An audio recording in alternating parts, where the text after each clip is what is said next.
Imagínate que estás organizando una reunión familiar. Invitaste a 20 personas, preparaste comida para 20 personas, calculaste todo perfectamente.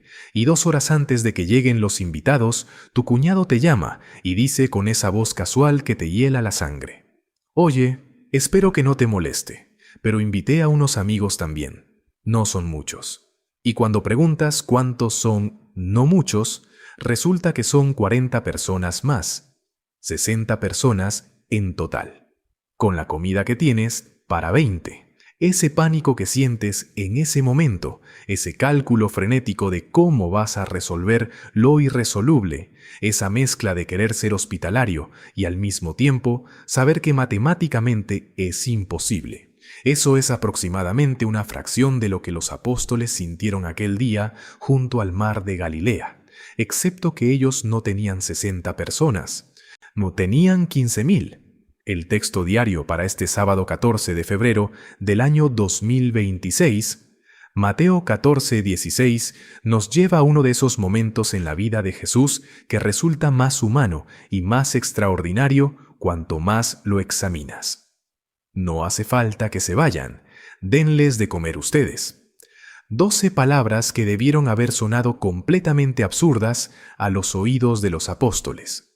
12 palabras que encerraban lección que 2000 años después todavía estamos aprendiendo sobre qué sucede cuando ponemos lo poco que tenemos en manos de Jehová y confiamos que Él lo multiplique.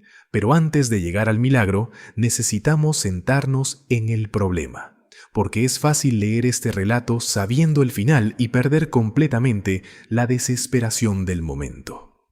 Era tarde. El texto dice que cuando se hizo tarde, los apóstoles se acercaron a Jesús con lo que pensaban era solución razonable, incluso compasiva. Este lugar está deshabitado y ya es tarde. Despide a la multitud para que vayan a las aldeas y se compren comida. Pensaban que estaban ayudando, estaban siendo prácticos, estaban gestionando la situación como adultos responsables. Y Jesús voltea su solución completamente al revés. No hace falta que se vayan, denles de comer ustedes. Pongan esas palabras en contexto completo de lo que estaba pasando ese día. Jesús había estado recibiendo noticia devastadora cuando todo comenzó.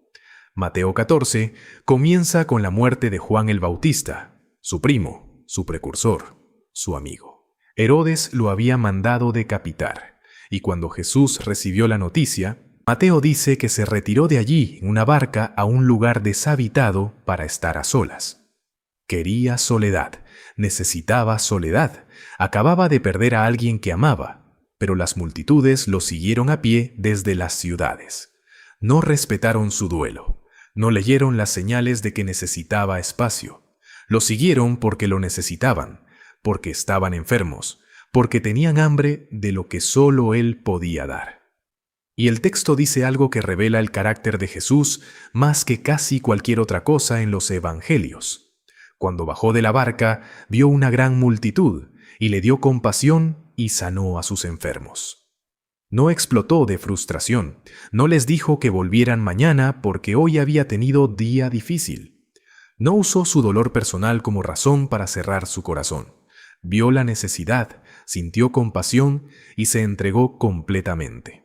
O en su día más difícil fue el más generoso. Eso ya es lección suficiente para una semana entera, pero el relato continúa y se profundiza.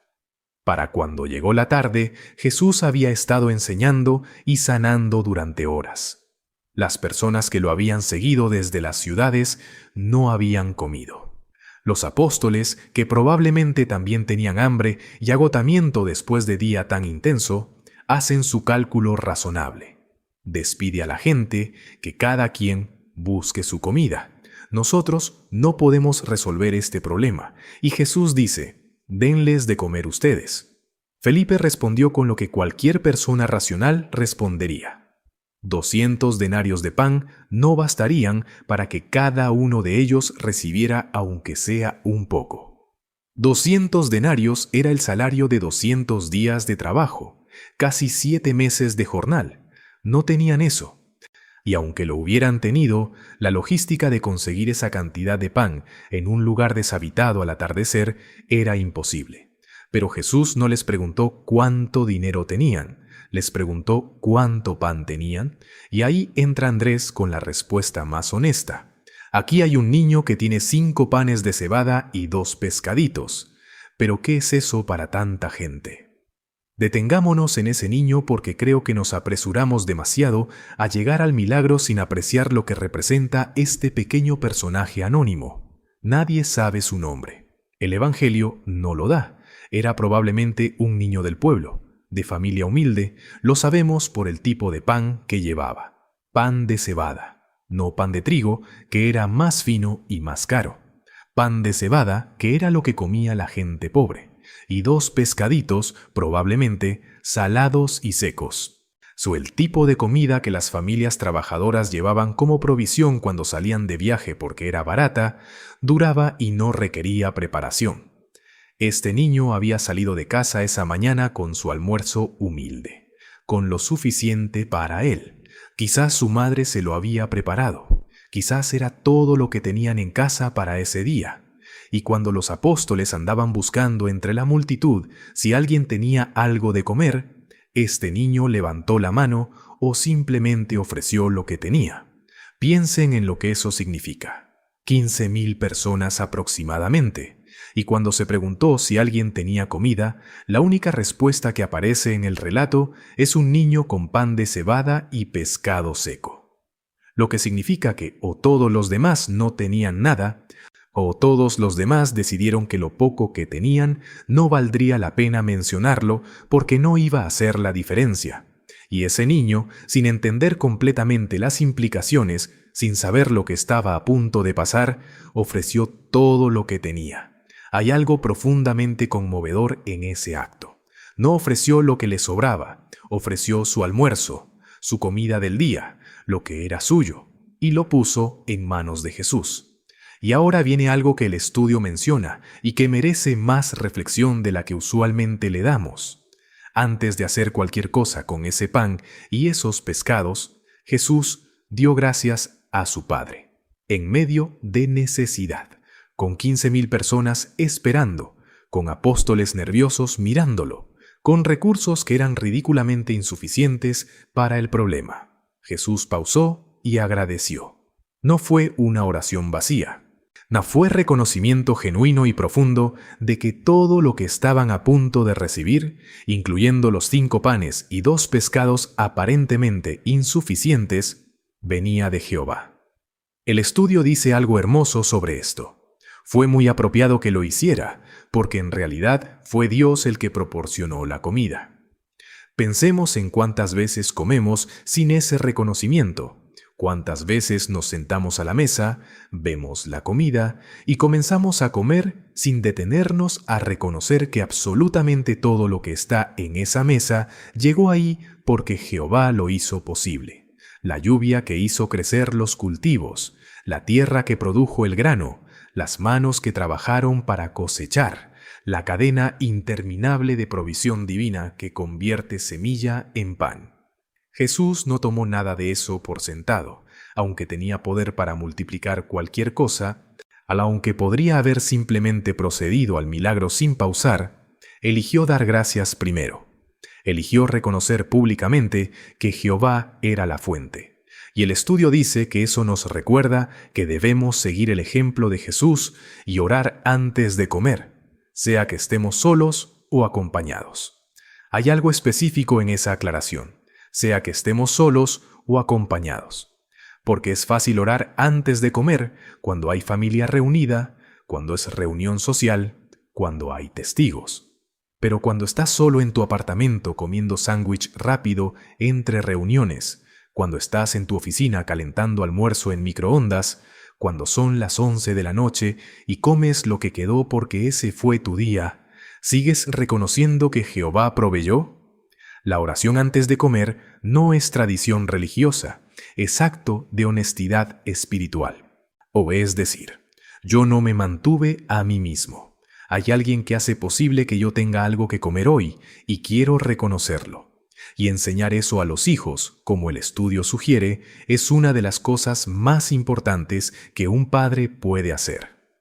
Porque los niños que aprenden desde pequeños a agradecer antes de comer están aprendiendo algo mucho más grande que modales en la mesa.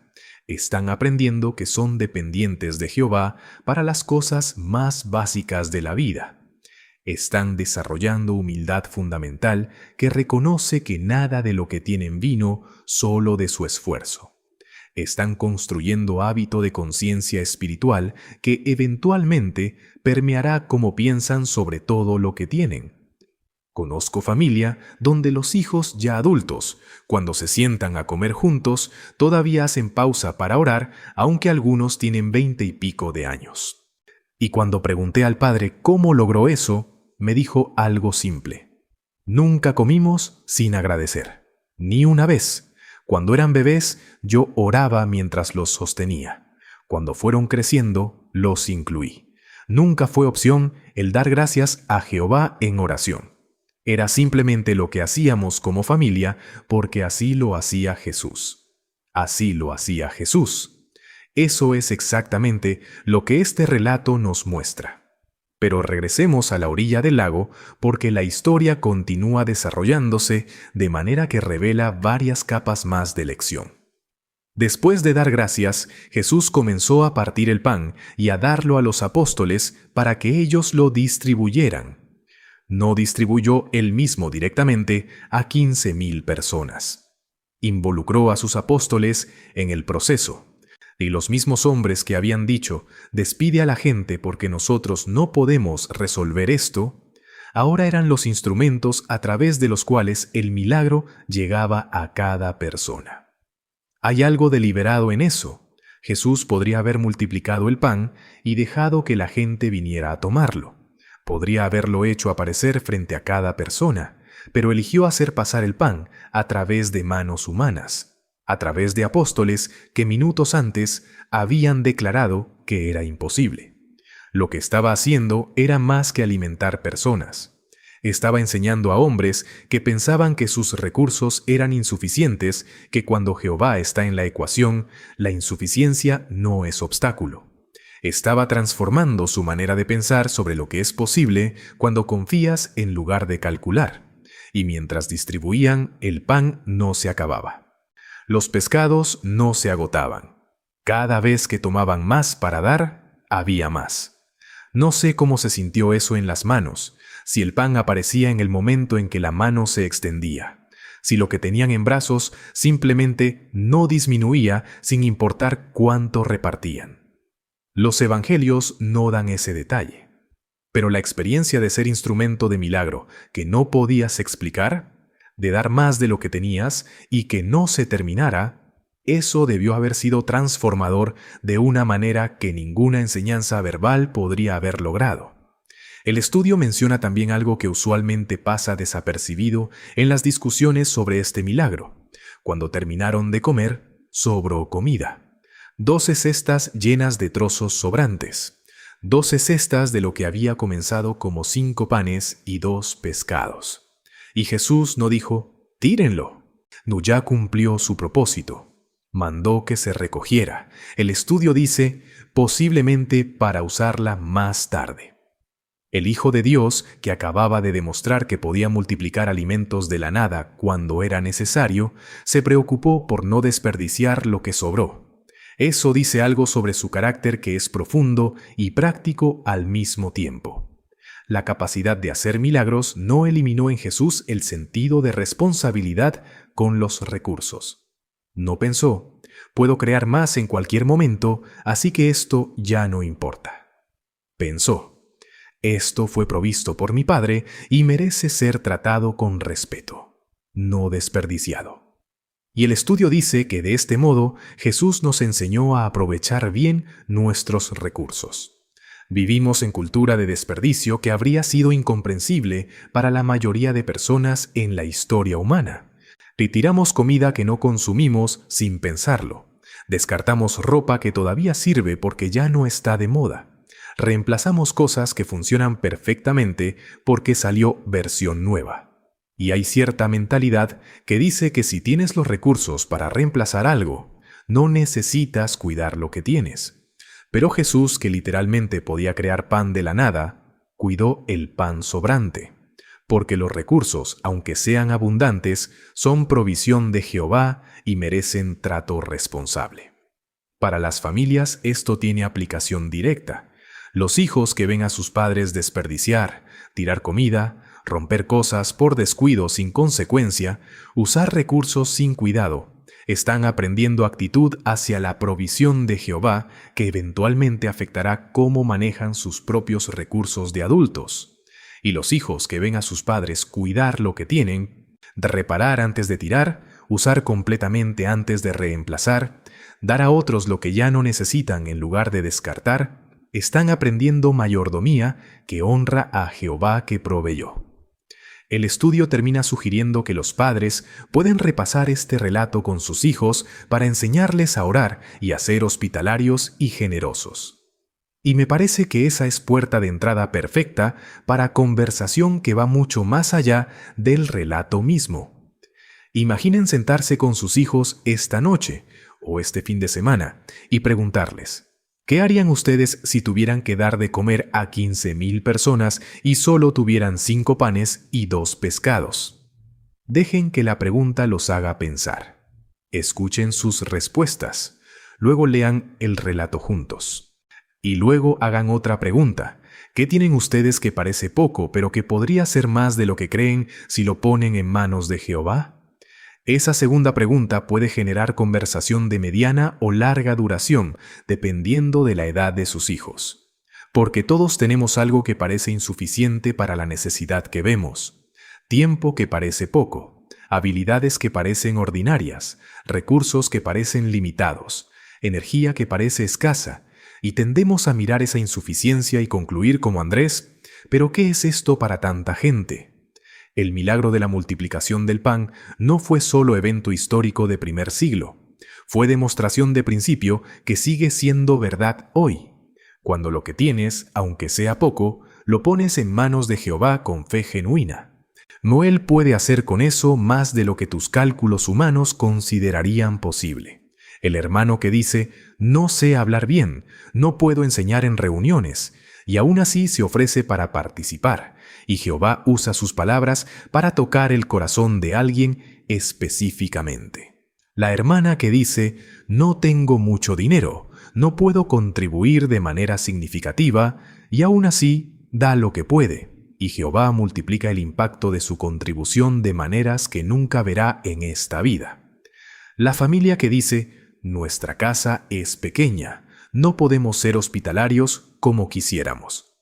Y aún así, abre su puerta con lo que tiene, y las personas que entran encuentran algo en ese ambiente que no encuentran en casas más grandes con más recursos. Hay niño anónimo junto al lago de Galilea, cuyo nombre nunca conoceremos, pero cuya decisión de ofrecer su almuerzo humilde alimentó 15,000 personas. No sabía lo que su ofrenda estaba a punto de hacer, solo sabía que tenía algo y que había necesidad, y decidió que era mejor ofrecerlo que guardarlo. Y ese es el corazón del mensaje de hoy. No el cálculo de si lo que tienes es suficiente, no la evaluación de si tus recursos alcanzan para la magnitud del problema que ves, sino la decisión de ofrecer lo que tienes, por pequeño que sea, al Dios que puede tomar 5 panes y 2 pescados y alimentar a una ciudad entera y tener 12 cestas de sobra. Jesús dijo a sus apóstoles: denles de comer. No les dijo cómo, no les prometió que iba a ser fácil, no minimizó la magnitud del problema, solo les dijo: háganlo. Y cuando ellos fueron con lo poco que encontraron, Él hizo el resto. Y eso es lo que Jehová nos pide hoy también. No que resolvamos el problema antes de venir a Él, no que tengamos suficiente antes de ofrecerlo, sino que ofrezcamos lo que tenemos, que confiemos en que Él lo multiplica y que luego veamos con asombro lo que puede hacer con la insuficiencia que pusimos en sus manos. Que tengan un sábado donde encuentren en este relato sencillo todo lo que necesitan para esta semana. Gratitud que se expresa antes de recibir. generosidad que no espera tener suficiente para dar, hospitalidad que abre lo que tiene sin calcular si alcanza, y fe de que Jehová puede hacer con tus 5 panes exactamente lo que necesita hacerse. Que Él les bendiga ricamente.